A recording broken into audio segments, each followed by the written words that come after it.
Olá, meu nome é Camila. Inicialmente, eu quero agradecer a SBR pela oportunidade de estar aqui hoje. Eu vou compartilhar minha tela e vou falar um pouquinho da abordagem da lombalgia na atenção primária. Então, vamos lá.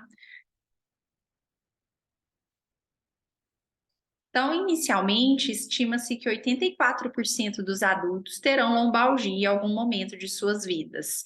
Sabe-se que esse valor é um valor subestimado, uma vez que apenas 60% das pessoas com lombalgia procuram por atendimento médico. A lombalgia ela é responsável por altos índices de incapacidade, por faltas ao trabalho, gerando um alto custo para a sociedade. Lombalgia é um diagnóstico sindrômico, responsável por uma gama de doenças e condições. O diagnóstico específico ele não é determinado em cerca de 90% dos casos, e a lombalgia possui um caráter multifatorial, relacionado aí a fatores sociodemográficos, como renda, escolaridade, hábitos de vida, como tabagismo, alimentação, sedentarismo, ocupação, como trabalho físico pesado, movimentos repetitivos e até trabalhos que determinam muito inércia, né, ao longo do dia. Então, o que a gente sabe é que a lombalgia ela vai ter uma alta prevalência, vai gerar uma incapacidade para esse indivíduo, levando um custo elevado para os serviços de saúde e que, apesar desse custo elevado, o que a gente tem observado, que os trabalhos têm demonstrado, é que o tratamento ele possui pouco ou nenhum benefício, o que perpetua essa cascata aí que a gente tem visto de alta prevalência, custo elevado e tratamento com pouco a nenhum benefício. Então, o que a gente poderia fazer ou como a gente poderia abordar a lombalgia na atenção primária para que essa cascata não se perpetue?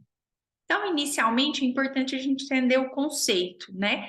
A lombalgia é uma dor na região posterior do tronco, entre o último arco costal e a prega glútea. A gente também tem o conceito da lombociatalgia, quando essa dor lombar se irradia pelo território de inervação do ciático. A lombalgia ela pode ser classificada quanto à duração em aguda, subaguda ou crônica. Algumas literaturas a subdividem apenas em aguda até 12 semanas e crônica acima de 12 semanas. Quanto à etiologia, ela pode ser dividida em primária ou secundária, quando eu tenho causas não mecânicas associadas a essa lombalgia.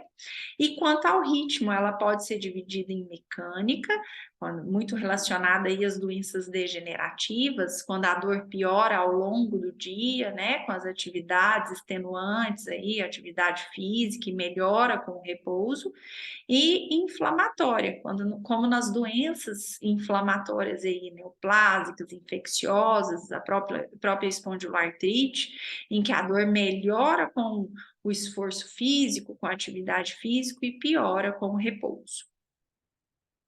Bom, de maneira prática, na atenção primária, essa é a melhor classificação que a gente tem para a lombalgia, onde a gente pode dividi-la em uma doença grave ou específica da coluna, que vai ser responsável aí por menos de 1% dos casos, em que as fraturas vertebrais são as grandes causas aí desse grupo, desse subgrupo de lombalgia. Em síndrome radicular, responsável por 5 a 10% dos casos, onde eu tenho a dor radicular, a radiculopatia, a estenose do canal vertebral, responsável como doença e responsáveis por esse subgrupo, e as lombalgias inespecíficas, que são a grande maioria dos quadros que a gente vê aí na atenção primária, onde a gente tem um quadro aí bem inespecífico de queixas musculoesqueléticas, alterações biomecânicas e muitas vezes aí quadros aí idiopáticos responsáveis por essa lombalgia inespecífica. Bom, então como que essa classificação pode me ajudar a nível de atenção primária? Quando eu recebo um paciente com lombalgia, é importantíssimo, antes de eu alocá-lo em uma dessas 3 categorias, eu excluir aí causas de lombalgia não relacionadas à coluna propriamente dita, tá? Como doenças do quadril, dor visceral, aí, prostatite, endometriose, doenças renais, causas vasculares aí, como aneurisma de aorta, oclusão de artéria femoral, e para isso, o meu paciente, ele tem que ser abordado com uma boa história clínica, um exame físico aí minucioso, uma associação aí do exame neurológico ao meu exame físico, eu tenho que entender o conceito de red flags na minha anamnese e saber se esse paciente possui fatores psicossociais aí associados a essa queixa de lombalgia. A gente sabe aí que essas alterações psicossociais, além de ser responsáveis pelo quadro da lombalgia propriamente dita, ela é responsável também pela perpetuação da lombalgia, gerando aí quadros de lombalgia crônica se eu não trato esse fator psicossocial. O diagnóstico de lombalgia inespecífica na atenção primária, ele vai ser feito quando eu tenho a exclusão dessas outras duas categorias.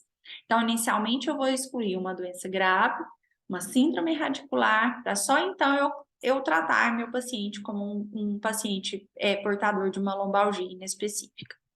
Então, vamos lá. O que é importante eu pesquisar na história desse paciente? Então, a idade, ela vai ser importante já relacionando aí aos problemas pela faixa etária. A gente sabe aí que as espondiloartrites, os quadros de hérnia de disco são mais comuns em pacientes mais jovens, enquanto aí os quadros neoplásicos, as fraturas patológicas são mais comuns em pacientes mais velhos. Né? É importante eu fazer uma boa semiologia da dor em relação à localização, duração, intensidade, ritmo, fatores desencadeantes, a evolução, se eu tenho sintomas neurológicos aí associados à lombalgia, e os antecedentes, que vão me ajudar muito a pensar em causas subjacentes. Então, eu tenho história de trauma, história de neoplasia prévia, história recente de infecção bacteriana, história recente de procedimentos aí da coluna vertebral, uso de drogas intravenosas, uso de corticoides, e lembrar de sempre estar pesquisando se eu tenho aí distúrbio psicoafetivo ou algum problema social aí associado à minha lombalgia. Diante dessa boa anamnese, é importante eu estar identificando se esse paciente possui red flags. Red flags ou sinais de alerta vermelho, que são sinais e sintomas que falam a favor de uma doença subjacente mais grave, que vai me determinar uma morbimortalidade se não diagnosticada precocemente, e que vai me determinar uma solicitação de exames mais precocemente na minha atenção primária. Então, hoje em dia, existe aí muita discussão de quais sinais realmente seriam red flags. O que eu vi de mais consenso na literatura é isso que eu vou trazer agora. Então, quando eu tenho por detrás uma suspeita de uma doença sistêmica subjacente, eu vou pensar em pacientes mais velhos, com uma perda de peso involuntária, com uma duração de uma dor mais prolongada, com uma dor noturna. Já quando a minha lombalgia pode ser uma consequência de uma infecção, eu vou lembrar de pacientes que apresentam, além da lombalgia, com febre, com uso de drogas, tem uma história de uso de drogas intravenosas, ou uma história de infecção bacteriana recente, ou um quadro de uma manipulação aí da coluna vertebral recente. E lembrar de quadros de fraturas vertebrais em pacientes já com doença avançada, que tem uma história de uso de corticoides ou de trauma severo. Lembrar de neoplasias na suspeita de pacientes com lombalgia com história prévia de câncer. Então, são esses os red flags que na literatura se mostraram mais certeiros aí para se identificar uma doença subjacente aí com uma alta morbimortalidade. Depois dessa história clínica e dessa identificação ou não, né, dos red flags, nós vamos passar para o exame físico, lembrando que o exame físico da coluna lombar, ele é pautado na inspeção, na palpação, na mobilização e na realização do exame neurológico. Na inspeção, é importantíssimo eu já observar o meu paciente assim que eu chamo ele para adentrar o consultório ou ao ambulatório, então observar como é a marcha desse paciente, depois fazer uma avaliação da inspeção do paciente estático, né? Observar as curvaturas fisiológicas, se existe desvios posturais, se existe atitudes antálgicas, né? A palpação da coluna lombar tem que ser feita com o paciente tanto em decúbito ventral quanto em decúbito dorsal. Lembrar de palpar estruturas ósseas e palpar partes moles, tanto o músculo quanto o nervo ciático. E lembrar que a coluna também é região de ponto gatilho, né? Então, é importante estar palpando esses pontos gatilhos quando a história se direciona para isso. Em relação à mobilização, a coluna ela faz uma flexão anterior, uma extensão, uma flexão lateral e uma rotação. Então, lembrar de avaliar a amplitude de movimento e, quando necessário, também a mobilização tanto ativa quanto passiva desse paciente. Diante de toda essa anamnese, da identificação dos red flags, eu estou capaz de excluir ou de identificar uma doença grave ou específica da coluna lombar, né? A conduta aí vai ser direcionada ao meu possível diagnóstico. Eu vou solicitar exames complementares também direcionados à minha suspeita clínica e, diante da condição específica, seja ela fratura, malignidade, infecção ou espondiloartrite, eu vou encaminhar o paciente para o especialista relacionado àquela doença. Então, no caso da fratura, a um ortopedista, a um neurocirurgião, no caso de malignidades, a um oncologista, no quadro infeccioso, a um infectologista, e no caso das espondiloartrites, né, encaminhar esse paciente da atenção primária a um reumatologista. Lembrar que as espondiloartrites aí são responsáveis por cerca de 0,7% a 5% dos pacientes com dor lombar crônica na atenção primária, e lembrar de pensar nas espondiloartrites em pacientes jovens que apresentam dor lombar, principalmente de caráter inflamatório, com rigidez matinal aí associada. Bom, eu excluindo causas de doença grave ou específica da coluna, o nosso segundo passo é excluir uma síndrome radicular.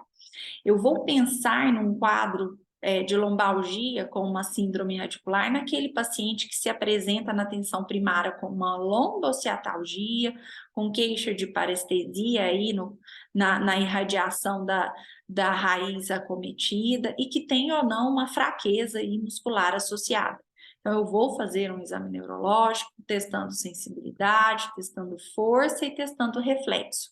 Lembrar que as 3 raízes mais comprometidas quando a gente fala de síndrome radicular é a raiz de L4, L5, S1.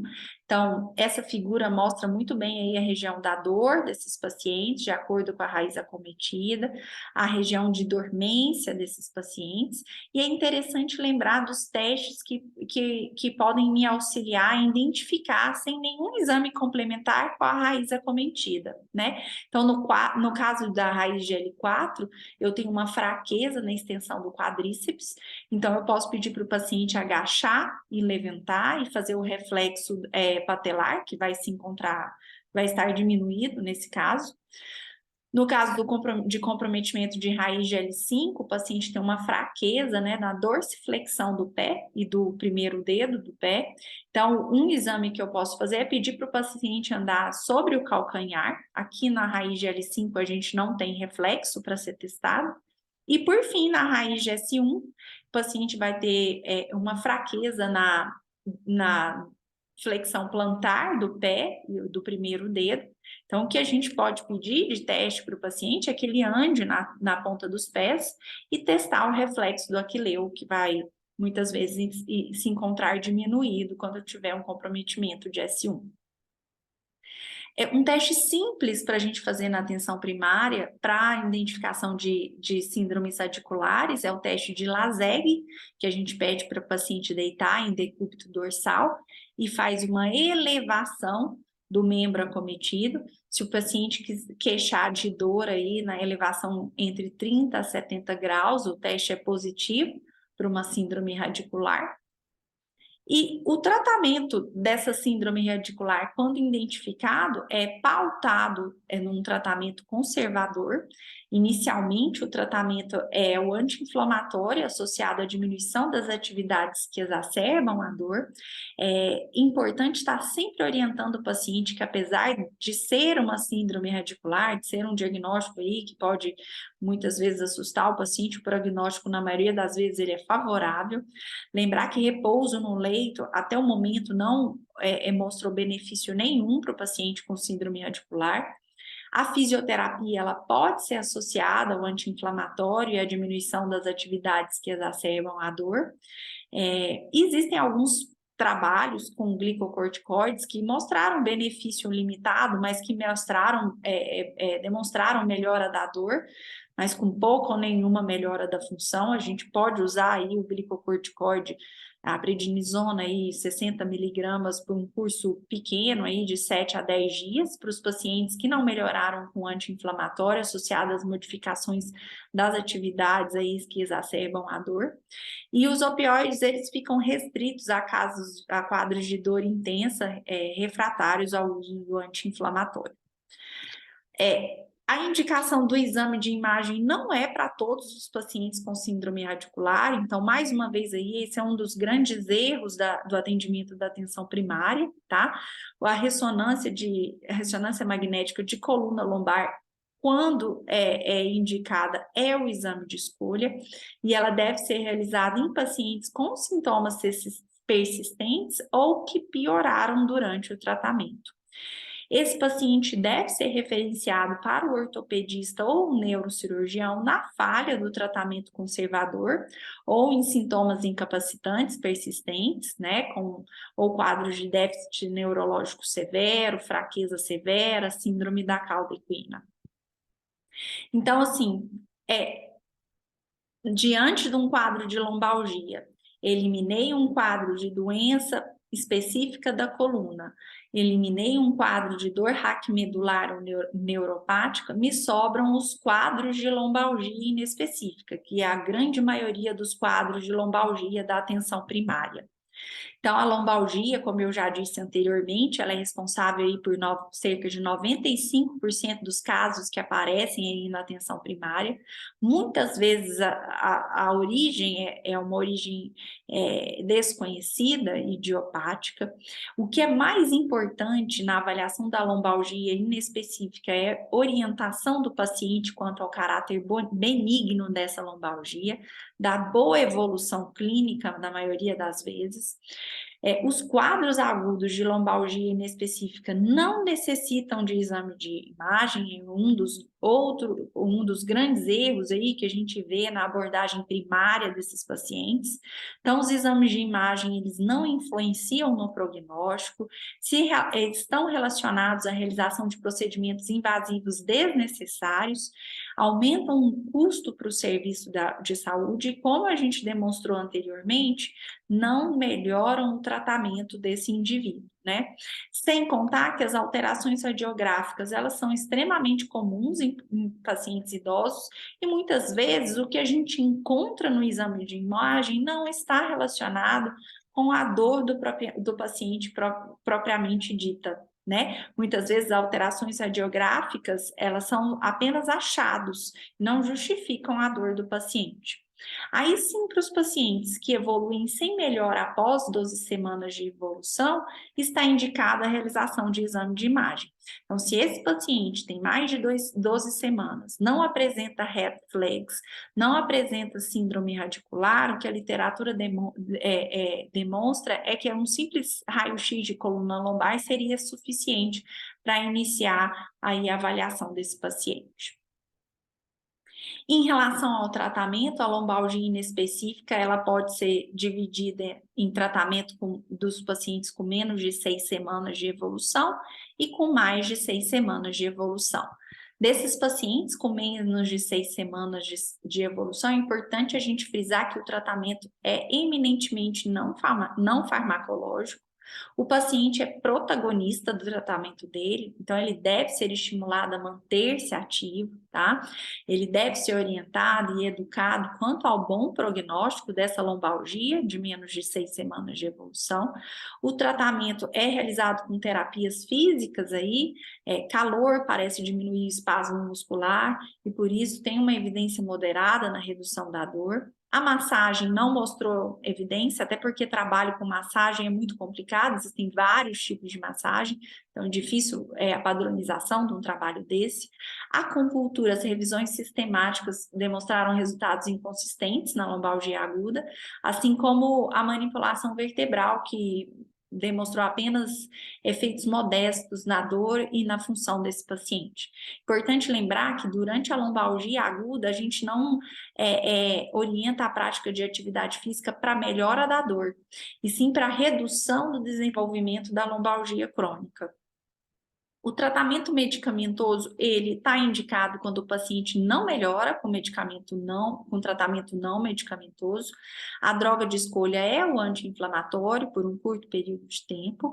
Os analgésicos simples, como o paracetamol, aí os trabalhos ainda não mostraram um benefício consistente, mas pode ser utilizado para paciente que tem contraindicação a anti-inflamatório, como uma gastrite erosiva, uma úlcera péptica, uma doença renal crônica, né? Os relaxantes musculares, eles podem ser utilizados em pacientes refratários ao uso do anti-inflamatório, então ele pode ser combinado, esse anti-inflamatório, e melhorar a analgesia por diminuição do espasmo muscular. Um dos motivos da gente poder utilizá-los também é pelos os poucos efeitos adversos, principalmente com a ciclobenzaprina, que é o relaxante muscular aí mais utilizado para lombalgia. E os opioides fracos, eles podem ser utilizados aí por curto período de tempo, apenas em pacientes aí refratários ao uso de anti-inflamatório, ou pacientes com dor intensa e com contraindicação ao anti-inflamatório. Lembrar aí que a gente tem que estar atento ao uso dos opioides em pacientes mais idosos, pelo risco aí de fecaloma, náuseas, vômitos, tonturas aí que podem acontecer com o uso dessa medicação. Em termos do tratamento da lombalgia, com mais de 6 semanas de evolução, é importante a gente também orientar o paciente quanto à necessidade de se manter ativo. Aqui a gente tem os programas de atividade física regular como importantes na melhora da dor e na função. Terapia psicocomportamental também, com boas evidências, terapias multidisciplinares, aqui mais uma vez as terapias físicas, como o calor nos períodos de exacerbação da dor, a massagem também, apenas com efeitos a curto prazo, a acupuntura, apesar de ter melhores trabalhos para lombalgia crônica também, ainda se interroga se existe um benefício a longo prazo para melhora da dor, e a manipulação vertebral também mostrou benefício mais a curto prazo aí na redução e na melhora da função desse paciente. O tratamento farmacológico de primeira linha também é o anti-inflamatório, em pequenos cursos aí para melhorar a dor. Como segunda linha, quando o anti-inflamatório for ineficaz ou inadequado, a gente pode utilizar um opioide fraco, como o tramadol, mas por um curto período de tempo. Lembrar dos efeitos colaterais, que eu já falei, do uso do tramadol, desses opioides fracos, principalmente na população mais idosa. E de segunda linha, o que se tem de mais evidência aí é a duloxetina, com redução da dor e da incapacidade, ainda mais que ela é um antidepressivo dual, então ela tem um efeito também na depressão, que parece melhorar aí o perfil, o quadro de lombalgia crônica, já que muitos desses pacientes têm alteração de humor associada. E aí, por opiniões aí de especialistas, os antidepressivos tricíclicos podem ser utilizados quando a duloxetina é contraindicada ou não foi tolerada. Em quadros de sintomas persistentes, mais uma vez os relaxantes musculares aí, apesar de estudos ineficientes, por eles terem poucos efeitos colaterais, eles podem ser utilizados. E aí uma das medicações que a gente usa muito aí no nosso dia a dia, que é a gabapentina, a pregabalina para lombalgia, não não teve muitos bons estudos para lombalgia crônica e aí ainda fica aí com benefícios aí um pouco controversos, assim, né, nesse contexto da lombalgia. Bom, então era isso que eu tinha para falar. Como conclusão, a dor lombar é um sintoma e não um diagnóstico. O atendimento na atenção primária deve pautar na triagem dos pacientes em uma dessas 3 categorias da dor lombar. A grande maioria dos pacientes que se apresentam aos cuidados primários apresentam lombalgia aguda não específica e não necessitam da realização de exames de imagem. E nos quadros de lombalgia inespecífica, o tratamento não farmacológico é o mais importante. O paciente deve ser orientado a ser o protagonista do seu processo de recuperação. Então, mais uma vez, eu quero agradecer à SBR pela confiança e quero agradecer aos meus colegas de trabalho aí do Hospital das Clínicas da UFG. Muito obrigada.